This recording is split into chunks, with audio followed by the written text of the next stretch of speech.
Alors, le sujet analyse de documents, on va travailler un petit peu sur la méthodologie de cette analyse. Alors, je reprends le sujet. En vous appuyant sur les documents proposés et sur vos connaissances personnelles, vous montrerez comment les chorégraphes s'engagent au travers de leur création. La méthodologie, elle se passe en deux temps. D'abord, il faut savoir qu'on utilisera tous les documents. C'est obligatoire, on ne peut pas dire je ne connais pas le document 3, donc je ne l'utiliserai pas. Non, tous les documents doivent être exploités. Et surtout, ils ne suffisent pas. Il faudra s'appuyer aussi sur vos connaissances, c'est-à-dire faire le lien entre vos connaissances et des documents proposés. Et dans connaissances, on peut attendre effectivement d'autres œuvres que vous avez vues ou que vous avez étudiées pour étayer vos propos. Je vous avais dit que l'analyse de documents n'était pas si éloignée que ça finalement de la dissertation. C'est le cas. Si on lit simplement ce sujet sans regarder les documents, on peut quand même assez rapidement comprendre quelle en est la thématique, quelles questions elle soulève, et enfin, peut-être assez rapidement, même s'il faut quand même prendre un petit peu de temps, savoir sur quelle problématique on va travailler. Ensuite, important aussi, on vous dit comment, d'accord? Donc le comment nous ramène très rapidement au moyen ou à la manière de, d'accord? Là, je vais passer, je vais passer rapidement sur la première étape. Donc première étape, analyse de sujet, ça, il n'y a pas de souci. Ensuite, on va s'intéresser aux 3 documents, d'accord, sans rentrer dans les détails dans un premier temps. Les 3 documents, qu'est-ce que j'en sais? Et peut-être qu'il y en a un que je connais moins, mais bon, en tout cas, je fais l'état des lieux de mes connaissances. Donc, la table verte, très rapidement, c'est une œuvre politique. Je vous laisserai lire donc, tout ça. On connaît aussi le chorégraphe, puisque finalement, dans le sujet, je vous rappelle qu'on a à la fois l'idée de chorégraphe, de s'engager au travers de ses créations. Donc on a un petit peu ce double constat de pouvoir parler des créations, des œuvres, et de leurs créateurs, donc des chorégraphes pour la danse. Donc, Table verte, 1932, je vous laisserai lire, et c'est Curtius, chorégraphe allemand, Tanztheater, on connaît quoi? On sait finalement peut-être qu'il a une technique relativement classique.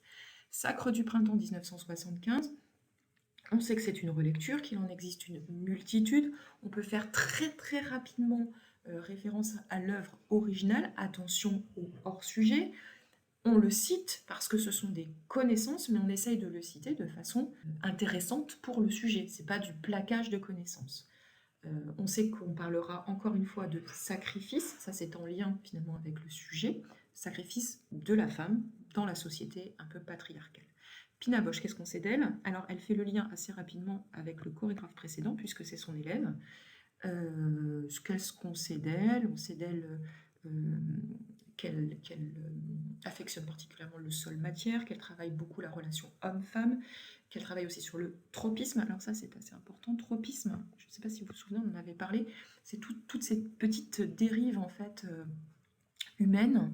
Je vous avais parlé vous vous rappelez, l'homme qui sentait ses chaussettes avant de les retirer dans une des chorégraphies de Pina, Contact Off. Donc c'est des choses en fait qu'on fait sans s'en rendre compte, et surtout qu'on n'a pas spécialement envie qu'on nous dise, parce que ça ne reflète pas forcément une idée très positive qu'on peut avoir de soi-même. Voilà. Et puis elle travaille sur les improvisations, sur les interprètes. Swan Lake en 2010, là l'œuvre est plus compliquée parce que bon, je la connais, mais vous peut-être que vous ne la connaissez pas. Donc c'est une relecture d'un symbole du romantisme. Swan Lake, ça veut dire le lac des cygnes. Et là, forcément, on est dans une relecture avec un amour impossible, une vision un peu romanesque du bien et du mal. Dada Masilo, c'est une chorégraphe sud-africaine et qui travaille en grande majorité, alors pas exclusivement, mais en grande majorité sur des relectures d'œuvres majeures. Voilà. Donc ça, c'est juste qu'est-ce que vous savez de ces œuvres-là. Si jamais vous savez rien de Swan Lake 2010, donc il faudra peut-être remplacer ça par un petit descriptif de départ. Voilà. Ça va nous permettre de passer à l'introduction. Donc l'introduction, rien de nouveau si ce n'est cette partie-là, d'accord? La généralité ou l'accroche, attention, généralité ne veut pas dire banalité. Là, je prends la formule un peu sacrée de Martha Graham, je veux dire les problèmes de notre siècle. Il me semble que c'est en lien direct avec le sujet. Ensuite, je vais présenter les 3 documents, d'accord? Donc 1935 Curtius, 1975 Pina, 2010 Dada Masilo. Finalement, je fais un résumé de ces 3 parties que j'ai fait tout à l'heure. De ces 3 descriptions-là, hop, je pars sur la thématique. Ces 3 œuvres sont inscrites dans des temps, des pays différents, mais sont fondées sur une cause commune. Alors, c'est peut-être pas très bien dit, mais celle de la dénonciation. Enfin, comme pour la dissertation, je vais sur des questions. Ce sont mes questions, il y en a plein d'autres. Comment les chorégraphes en arrivent-ils à choisir de défendre une cause, d'énoncer des faits? Quelle légitimité ont-ils pour le faire?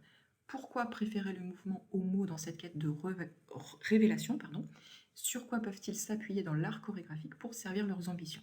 Et enfin, une problématique, même chose, c'est la mienne.